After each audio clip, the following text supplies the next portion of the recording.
3 ans après son divorce, son téléphone sonna à 3 heures du matin. Un appel allait le forcer à choisir entre le passé qu'il avait enterré et la femme mourante sur une table d'opération. Mais ce qu'il découvrit dans cette chambre d'hôpital était loin de ce à quoi il s'attendait. C'est à ce moment précis que la nouvelle vie de Thomas Dupont s'effondra. Divorcé depuis 3 ans, il avait déménagé à Lyon, à 800 km de là, pris un nouveau départ, érigé des murs si hauts qu'il pensait que rien de son passé ne pourrait les franchir. Il n'avait pas parlé à son ex-femme, Sophie, depuis plus de 2 ans.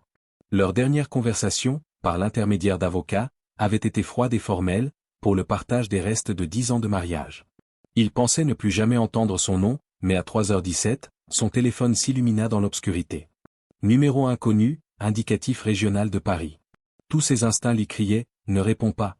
Mais sa main se porta quand même sur le téléphone. Est-ce bien Thomas Dupont? Thomas Dupont, l'ex-mari de Sophie Bernard? Une voix féminine, professionnelle mais désespérée. Ici l'infirmière Rousseau du service des urgences de l'hôpital Saint-Louis. Sophie Bernard a eu un grave accident de voiture il y a 2 heures. Elle est actuellement en salle d'opération d'urgence.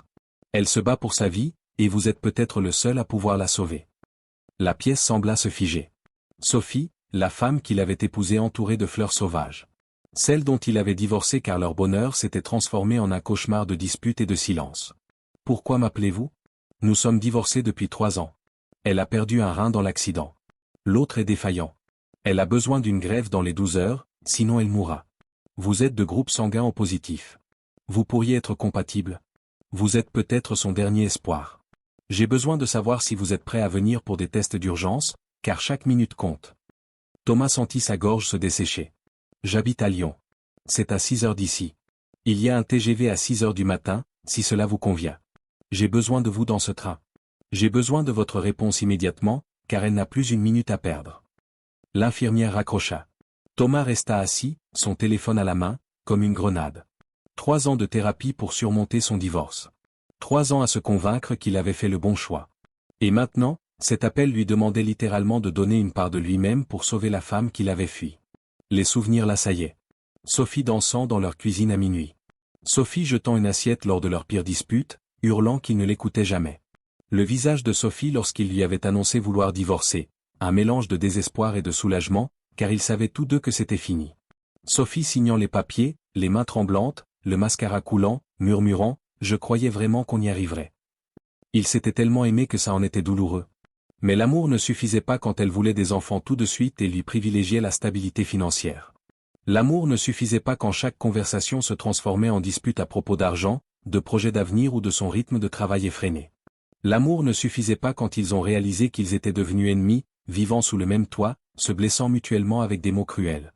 Le divorce était son idée. Il avait dit « Je n'en peux plus ». Il avait vu son monde s'écrouler, mais aussi le soulagement dans ses yeux. Ils ont tout partagé, les meubles, les comptes bancaires, les cadeaux de mariage. Plus d'enfants à se disputer. Il a déménagé à Lyon, a changé de numéro de téléphone, a supprimé ses comptes sur les réseaux sociaux, s'est construit une nouvelle vie avec des gens qui ne connaissaient pas Sophie. Il avait commencé à sortir avec Céline il y a 6 mois. Céline, intelligente et simple, qui n'insistait pas pour les conversations profondes. Et maintenant, Sophie était mourante et il était son dernier espoir. Il regarda l'horloge. Il lui restait moins de 2 heures pour se décider. Il pouvait dire non. Légalement, moralement, il en avait tous les droits. Elle avait de la famille. Sûrement, l'un d'eux serait compatible. Ce n'était plus son problème. Mais s'il n'y allait pas et qu'elle mourrait, il passerait le reste de sa vie à se demander s'il aurait pu la sauver, et cela le détruirait plus que le divorce. À 3h52, Thomas rappela. « Réservez-moi un billet pour ce train. J'arrive. » Il jeta des vêtements dans un sac, laissa un mot à son colocataire, appela son patron pour une urgence familiale. Il n'appela pas Céline. Comment expliquer à sa petite amie qu'on traverse le pays pour peut-être donner un rein à son ex-femme? Le trajet fut un supplice. Chaque minute paraissait une éternité. Donner un rein, ce n'était pas comme donner du sang. Une opération lourde. Il l'ouvrirait, lui retirerait un organe, le laissant avec un seul rein pour le restant de ses jours. Des semaines de convalescence. Tout ça pour une femme qui ne faisait même plus partie de sa vie. Le train arriva à 9h07. Thomas se rendit directement à l'hôpital Saint-Louis. L'hôpital sentait l'antiseptique et la peur. À l'accueil, on l'attendait. Une infirmière l'a conduit dans une chambre privée où le docteur Lambert l'attendait, coordinateur des transplantations. Calme et posé, la cinquantaine. « Monsieur Dupont, je vais être direct. L'état de Sophie est critique. Son rein restant ne fonctionne qu'à 12% et sa fonction diminue. Sans transplantation dans les 10 heures, ses organes vont lâcher et elle va mourir. Le docteur Lambert expliqua la procédure. Néphrectomie laparoscopique. Ablation d'un rein. Greffe chez Sophie. Opération de 3 à 4 heures. Convalescence de 6 à 8 semaines. Risque d'infection, d'hémorragie, de formation de caillots sangueux, de lésions organiques, de réaction à l'anesthésie, voire de décès. Vous vivrez avec un seul rein à vie. Modification du mode de vie. Surveillance régulière, risque accru en cas d'échec. Le fait que vous soyez divorcé ne crée aucune obligation légale. Si vous avez des doutes, faites les tests, interrompit Thomas. Ils firent une prise de sang, posèrent d'innombrables questions médicales, puis lui dirent d'attendre. À 11h23, des palourds s'approchèrent. Thomas leva les yeux. Marc Bernard, le frère aîné de Sophie, 1,90 m, ancien joueur de rugby. Ils ne s'étaient pas parlé depuis le divorce. Thomas, dit Marc d'une voix brisée. Ses yeux étaient injectés de sang. Merci d'être venu. Ils nous ont tous testés. Personne ne correspond. Je suis B positif. Maman est A négatif. Antoine est O négatif. Julie est O positif, mais enceinte de 8 mois.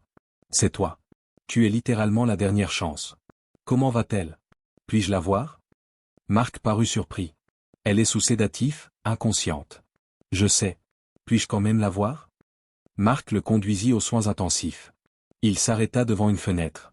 Elle est là-bas. Thomas regarda à travers la vitre et eut l'impression qu'on lui avait donné un coup de poing dans la poitrine. Sophie, des tubes, des fils, des machines, pâle, le visage meurtri, un respirateur dans la gorge, des perfusions dans les 2 bras. Elle paraissait si petite, si fragile. Rien à voir avec la femme avec qui il s'était disputé pendant des heures, qui riait trop fort au restaurant, qui dansait comme si personne ne la regardait. Le chauffard ivre s'en est sorti avec un bras cassé, dit Marc d'une voix douce. La voiture de Sophie était bonne pour la casse. Il a fallu utiliser les pinces de désincarcération. Elle a fait 2 arrêts cardiaques dans l'ambulance. C'est elle que je suis là? Non. Je ne voulais pas lui donner de faux espoirs si tu disais non. Marc marqua une pause. Je ne pensais pas que tu reviendrais après tout ça. J'ai tourné la page, dit Thomas. Mais ça ne veut pas dire que je souhaite sa mort. Les résultats arrivèrent à 14h17. Le docteur Lambert le trouva et son visage en disait long. Vous êtes parfaitement compatibles. Pas seulement compatibles, parfaitement compatibles. Même groupe sanguin, marqueurs tissulaires identiques. C'est comme si vous étiez fait pour être son donneur. Thomas eut le vertige. Compatibilité parfaite. Après 3 ans de séparation, après avoir construit des vies séparées, médicalement, ils étaient faits l'un pour l'autre. L'ironie de la situation ne lui échappait pas. Si je fais ça, survivra-t-elle? En cas de succès, oui. Excellente chance de guérison complète. Mais vous vivrez avec un seul rein à vie. Si quelque chose arrive à ce rein, vous aurez besoin d'une greffe vous-même. Et si je ne le fais pas? 8 heures avant que son corps ne lâche. Après, trop tard. 8 heures. C'est tout ce qu'il restait à Sophie. Il repensa à la dernière fois qu'il l'avait vue, 2 ans plus tôt, dans un café. Une conversation gênante pendant 3 minutes. Il avait été soulagé quand la douleur s'était arrêtée. Mais face à sa mort réelle, il réalisa qu'il n'avait jamais cessé de s'intéresser à elle. Il était juste devenu plus doué pour faire semblant. Préparez-moi pour l'opération. Ils se préparèrent rapidement. Blouse d'hôpital, perfusion, médicaments préopératoires. Son téléphone vibra. Céline, son patron, son colocataire. Il ignora tout. La mère de Sophie apparut en pleurs. Madame Bernard, qui ne l'avait jamais approuvée, qui semblait soulagée par le divorce. Thomas, je ne sais pas quoi dire. Elle ferait la même chose pour moi, dit Thomas. Je me suis trompé sur ton compte, murmura-t-elle. Je te croyais égoïste, mais c'est la chose la plus altruiste qu'on ait jamais faite pour notre famille. Prenez soin d'elle. Quand elle se réveillera, dites-lui que j'espère qu'elle aura une belle vie. À 16h32, on l'emmena au bloc opératoire. Lumière vive, équipe chirurgicale efficace. L'anesthésiste se pencha vers lui. Comptez à rebours à partir de 10. Thomas arriva à 6 avant que tout ne devienne noir. Il se réveilla en souffrant. L'horloge affichait 23h54, 7 heures s'étaient écoulées. Une infirmière apparut. Comment allez-vous? L'opération a-t-elle fonctionné? Est-ce qu'elle va bien? L'infirmière sourit. L'opération s'est bien déroulée. Le corps de Sophie a immédiatement accepté le rein. Ses constantes vitales se stabilisent. Elle va s'en sortir. Vous lui avez sauvé la vie. Thomas ferma les yeux, les larmes coulant sur ses joues. Sophie allait vivre. Quoi qu'il arrive ensuite, elle aurait une autre chance. Et il la lui avait donnée. Pendant 3 jours, Thomas se rétablit. La douleur était supportable. Les incisions cicatrisaient bien. Marc venait lui rendre visite, lui apportant du café. Le troisième jour, on fit passer quelqu'un devant sa chambre. Cheveux noirs, blouse d'hôpital, se déplaçant lentement. Sophie. Elle était réveillée, marchait, vivante. Leurs regards se croisèrent pendant 2 secondes. Elle semblait sous le choc, n'arrivant pas à croire qu'il était là. Il hocha la tête. Elle murmura « Merci ». Puis elle disparut. Thomas sortit de l'hôpital le 5e jour. Il avait réservé un hôtel et devait y rester 2 semaines pour des examens médicaux. Céline avait cessé de l'appeler. Leur relation était probablement terminée. Le 8e jour, son téléphone sonna. Thomas. La voix de Sophie. Tremblante, émue, vivante. On m'a raconté ce que tu as fait. Je ne comprends pas. Après le divorce, après 2 ans de silence, pourquoi? Thomas fixait le vide depuis la fenêtre de sa chambre d'hôtel. Parce qu'aimer quelqu'un pendant 10 ans ne s'évapore pas. Parce que vous ne pouvez plus vivre ensemble ne signifie pas que vous ne vous souciez plus l'un de l'autre. Parce que tu méritais une chance de continuer à vivre, même sans moi. Parce que c'était la bonne décision. Sophie pleurait. Je ne sais pas comment te remercier. Promets-moi juste que tu vivras. Que tu vivras vraiment. Sois heureuse. C'est tout ce dont j'ai besoin. Ils ont parlé pendant 2 heures. Elle lui a raconté l'accident, un conducteur ivre, un feu rouge, à 95 km/h. Elle lui a parlé de sa vie, institutrice en CM1, fiancée à un certain Pierre depuis 6 mois. Pierre était là tous les jours. Thomas lui a parlé de Lyon, de son travail dans l'informatique, de l'appartement avec vue sur le Rhône. Ils ont abordé le divorce avec précaution. On a vraiment tout gâché, dit Sophie. On s'est mal aimé, répondit Thomas. On voulait des choses différentes et on a essayé de se changer l'un l'autre. Mais ça ne veut pas dire que ce n'était pas réel. As-tu déjà pensé à ce qui se serait passé si on avait fait plus d'efforts? Tout le temps. Mais je ne pense pas que ça aurait changé quoi que ce soit. On était jeunes et têtus. Peut-être qu'on n'avait pas le choix. Se séparer pour mieux grandir. Rachel était silencieuse. Pierre veut reporter le mariage. Il est paniqué. Il n'arrête pas de demander pourquoi mon ex-mari aurait fait don d'un rein si on se détestait vraiment. Tu me détestais? J'aurais voulu, mais non, je ne t'ai jamais détesté. J'avais juste le cœur brisé et j'essayais de survivre. Je ne t'ai jamais détesté non plus. J'ai été un lâche qui a fui au lieu de se battre pour nous. J'ai passé 3 ans à me demander si j'avais fait la plus grosse erreur de ma vie. Les mots résonnaient comme un poids. Thomas, je ne dis pas ça pour te reconquérir. Je le dis parce que c'est la vérité et que la vie est trop courte pour les mensonges. Tu as failli mourir. Quand j'ai reçu cet appel à 3 heures du matin, mon monde s'est arrêté. J'ai passé 3 ans à me convaincre que je t'avais oublié. Mais je connaissais la vérité. Je donnerais tout pour te garder en vie, même si tu devais passer ta vie avec quelqu'un d'autre. Sophie sanglotait. Pourquoi me dis-tu ça? Parce que tu mérites de savoir. Je t'ai donné un rein, mais tu as mon cœur depuis 10 ans, et je ne le récupérerai jamais. Et c'est très bien comme ça. Ils ne se sont pas parlé pendant 3 semaines. Thomas est rentré à Lyon, il a repris le travail. Céline a laissé un mot disant qu'elle espérait qu'il avait trouvé ce qu'il cherchait. Son patron était compréhensif. Ses amis lui posaient des questions auxquelles il ne pouvait répondre. 6 semaines plus tard, une enveloppe arriva. L'invitation au mariage de Sophie et Pierre. Un mot manuscrit, tu m'as redonné goût à la vie. Je serais honoré si tu acceptais de le célébrer avec moi. Viens, je t'en prie. J'ai besoin de te revoir une dernière fois. Sophie. Thomas la fixa pendant 3 jours. Y aller serait un supplice. La voir épouser un autre. Savoir qu'une partie de lui la maintenait en vie tandis qu'elle promettait l'éternité à un autre homme. Mais ne pas y aller lui donnait l'impression de l'abandonner à nouveau. Le mariage avait lieu le 12 octobre dans un vignoble de Bourgogne. Thomas arriva la veille. La cérémonie se déroulait à 16 heures en plein air. Un magnifique temps d'automne. Thomas était assis au fond, vêtu de son plus beau costume, se sentant comme un imposteur. La musique commença. Les invités se levèrent. Sophie apparut. Elle était resplendissante. Robe blanche, cheveux bouclés ornés de tournesol. Mais quelque chose clochait. Elle ne regardait pas Pierre à l'autel. Elle scrutait les visages, le cherchant du regard. Leurs regards se croisèrent. Sophie s'arrêta. La musique continua. Pierre semblait perplexe. Le père de Sophie lui murmura quelque chose. Elle secoua la tête. Puis Sophie fit quelque chose qui fit réagir tout le monde. Elle haleta. Elle tendit son bouquet à son père, quitta la file et se dirigea vers le fond de la salle. Vers Thomas. Sophie passa devant des invités stupéfaits, sa mère en larmes, ses demoiselles d'honneur perplexes. Droit vers Thomas. Sophie, qu'est-ce que tu fais? Murmura-t-il. Je ne peux pas l'épouser, dit-elle assez fort pour que tout le monde l'entende. Je me mens à moi-même depuis 6 mois. Je ne peux pas prononcer mes vœux à un homme alors que mon cœur bat au rythme du rein qui me maintient en vie. Tu es sous le choc. Je n'ai jamais pensé aussi clairement.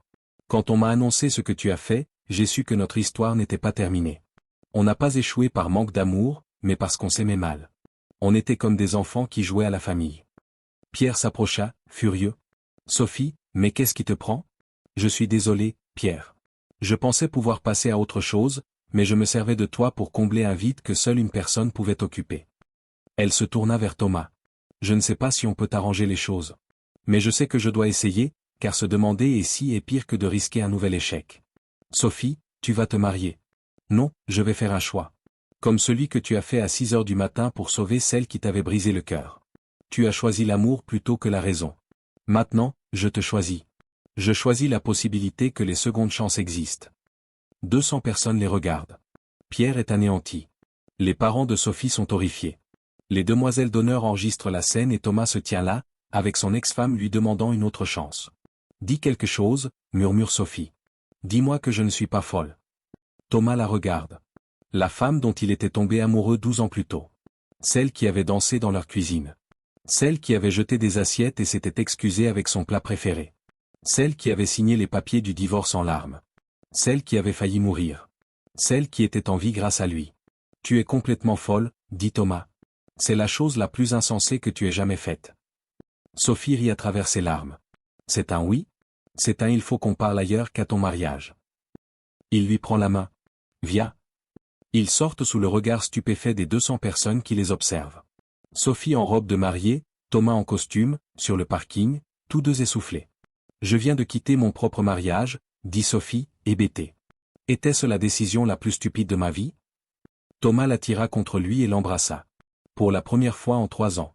C'était comme un retour aux sources, comme dans tous ces clichés sur les premiers amours et les secondes chances. Peut-être. Ou peut-être est-ce la chose la plus courageuse que nous ayons faite, l'un comme l'autre. Et maintenant? On essaie, mais différemment cette fois. Thérapie, communication, enfin parler au lieu d'exploser. Marché conclu. Sophie sourit. Marché conclu. 6 mois plus tard. Ils ne sont pas mariés. Ils ne vivent même pas ensemble. Ils se fréquentent lentement, apprenant à se connaître à nouveau. Thérapie de couple hebdomadaire. Des limites, des règles, de meilleures façons de se disputer. Certains jours sont difficiles. Mais chaque fois que Thomas voit Sophie en vie grâce à une décision prise à 3 heures du matin, il sait que ça en vaut la peine. Ce rein fonctionne parfaitement. Sophie s'épanouit. Parfois, ils sont allongés dans le lit. La main de Thomas sur sa cicatrice. La main de Sophie sur la sienne. Un lien qui dépasse tout document légal. Du sang et des tissus, la vie. C'est peut-être le fondement dont ils avaient besoin depuis toujours.